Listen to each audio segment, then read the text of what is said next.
ಸಹಜ ರೀ ಇದೆಲ್ಲ.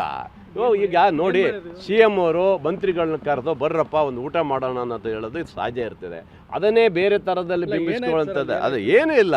ಆರಾಮಾಗಿ ಹೋಗಿದ್ದಾರೆ, ಕೂತ್ಕೊಂಡಿದ್ದಾರೆ. ಮುಂದಿನ ಬೆಳವಣಿಗೆಗಳಂದರೆ ಮುಂದೆ ರಾಜ್ಯ ಸರ್ಕಾರದ ಏನು ಯೋಜನೆಗಳು ಹೇಗೆ ಜಾರಿ ಆಗ್ತದವು, ಏನಾಗುತ್ತೆ ಎಲ್ಲ ಕೇಳಿದ್ದಾರೆ. ಬರುವಂಥ ಚುನಾವಣೆಗಳನ್ನು ಏನೇನು ಮಾಡ್ಬೋದು ಅಂತ ಕೇಳಿರ್ತಾರೆ, ಊಟ ಮಾಡ್ತಾ ಕೇಳಿದ್ದಾರೆ. ಒಳ್ಳೆ ಊಟ ಮಾಡಿಸಿದ್ದಾರೆ, ಊಟ ಮಾಡ್ಕೊಂಡು ಹೊರಗೆ ಬಂದಿದ್ದಾರೆ.